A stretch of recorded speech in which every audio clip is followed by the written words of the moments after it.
Nous voici arrivés dans la 10e et dernière séquence de cette présentation d'étude de cas.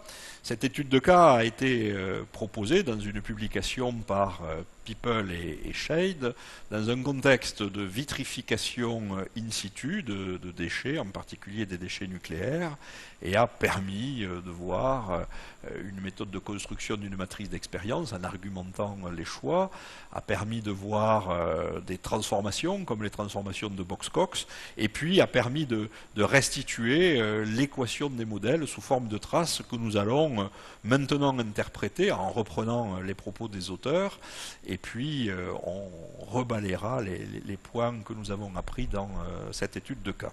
Alors, quand vous avez obtenu la trace de la surface de réponse, eh bien, il convient de l'interpréter.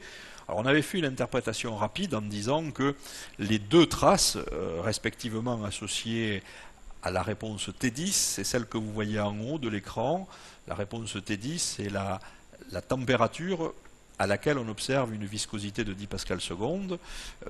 Cette trace va être similaire, en raison des corrélations de rang que nous avions décrites, à la trace que l'on observe pour la réponse modélisée V1330, viscosité observée en décapascal seconde pour une température de 1330 degrés Celsius. Et donc j'ai entouré en rouge la conclusion proposée par People.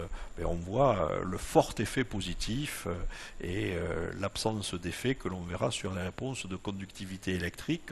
Pour la proportion massique du sol, c'est ce qui est représenté par la trace en rouge dans le plan de la figure. Je vous ai rappelé le mélange de références par rapport auquel les traces ont été construites. Il s'agit du centre du domaine. Si l'on s'intéresse maintenant aux conductivités électriques, eh bien, on voit toujours pour le sol l'absence d'effet ou le beaucoup plus faible effet lors de la réponse ECT10 et puis un effet négatif pour la réponse EC 1330 que vous avez en bas de l'écran. Au même titre, Na2O, c'est ce qui est représenté en bleu dans le plan de la figure, présente un effet qui est relativement faible pour les réponses que vous voyez à l'écran. Par contre, pour les réponses liées à la conductivité électrique, que ce soit ECT10 ou EC 1330, bien Na2O manifeste un fort effet positif, c'est-à-dire qu'une augmentation de la proportion de Na2O va contribuer à augmenter fortement la conductivité électrique du mélange. Dernier point, dernière remarque, intéressons-nous à CaO, la chaux. Voilà quel est son effet au sein du domaine expérimental sur la viscosité.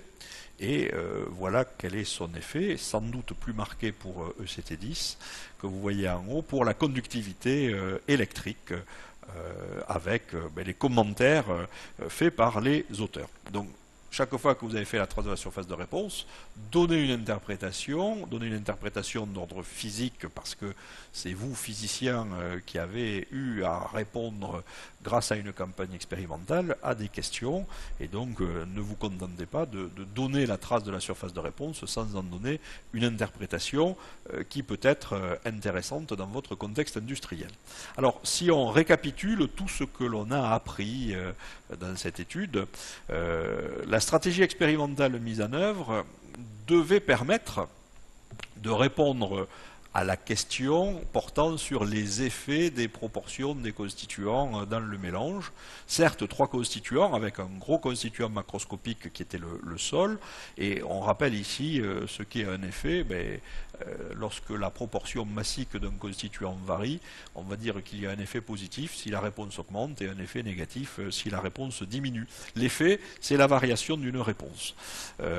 Pour pouvoir estimer les effets des facteurs, donc pour pouvoir voir varier la réponse et l'interpréter, mais il a fallu générer un domaine expérimental au sein duquel on a espéré voir des variations. Et ces variations, on les a d'abord observées sur un certain nombre discret de points qui correspondent aux nœuds de maillage. Et ces nœuds de maillage, ici, nous en avons fait une construction manuelle, de façon simple, à partir des sommets, des milieux d'arête, du centre du domaine, et puis de 2 points internes, de façon à améliorer la couverture du domaine expérimental.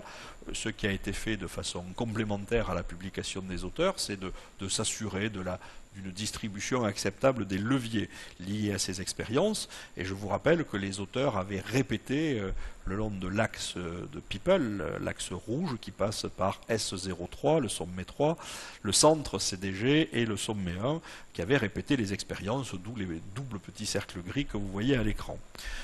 Ce maillage empirique, il a été défini pour nous permettre de fabriquer un modèle polynomial de degré 2, a priori sans transformation de réponse, parce qu'on ne peut pas préjuger du besoin de transformation sans avoir fait les essais. Et l'analyse globale des résultats nous a montré que les variations de plusieurs ordres de grandeur devaient être mieux appréhendées par un modèle de type polynomial à condition de transformer la réponse.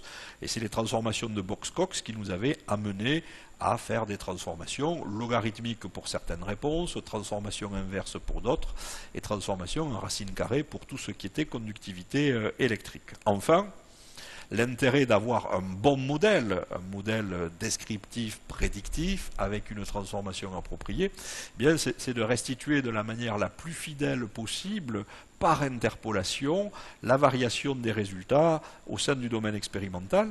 Cela est possible sous forme de courbes isoréponses, c'est ce que j'ai décidé de reproduire ici à l'écran, et c'est également possible, notamment quand il y a plus de 3 constituants, sous la forme de la trace de la surface de réponse, qui est représentée à partir d'un mélange de références, souvent par défaut le centre du domaine.